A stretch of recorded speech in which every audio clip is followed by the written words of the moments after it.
আপনি কি জানেন ইতিহাসের অনেক অজানা রহস্য লুকিয়ে আছে লেখের মধ্যে? আজকের ভিডিওতে আমরা জানাবো কিভাবে লেখ আমাদের অতীতকে জীবিত রেখেছে। ইতিহাস সংরক্ষণের সবচেয়ে গুরুত্বপূর্ণ মাধ্যম হলো লেখ।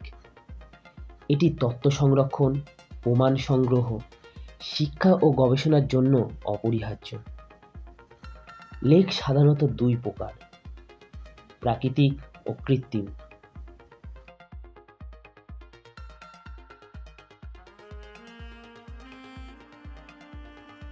প্রাচীন মানুষ লিখতে জানত না, তাই তারা চিত্রের মাধ্যমে তাদের ভাষা প্রকাশ করত।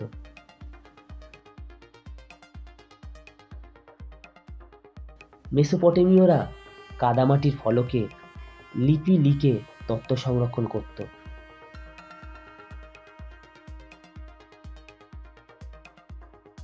মানুষ যখন লিখতে শিখল, তখন তারা বিভিন্ন শিলায় ও তামার প্লেটে লিখতে আরম্ভ করলো, যাদেরকে আমরা শিলালিপি ও তাম্রলিপি নামে ডাকতে আরম্ভ করলাম।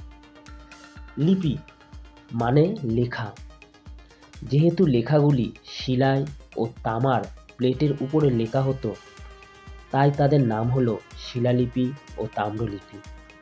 ভারতের ইতিহাস জানার জন্য শিলালিপি ও তাম্রলিপি অন্যতম প্রধান উৎস। এছাড়া ছিল হাতে লেখা পাণ্ডুলিপি। তালপাতা ও ভোজপত্রে লেখা আমাদের ধর্মীয় গ্রন্থ ও সাহিত্য সংরক্ষণ। আধুনিক যুগে অর্থাৎ আজকের দিনে ইতিহাস সংরক্ষিত হচ্ছে ডিজিটাল লেখার আকারে, যেমন ইবুক, ব্লগ, ওয়েবসাইট, ডিজিটাল আর্কাইভে। সর্বশেষ আমরা এটি জানতে পারি যে লেখার মাধ্যমে ইতিহাস বেঁচে আছে। আগামী দিনে প্রযুক্তি আরও উন্নতি হবে, কিন্তু ইতিহাস জানার জন্য লিখিত নথির গুরুত্ব কখনোই কমবে না।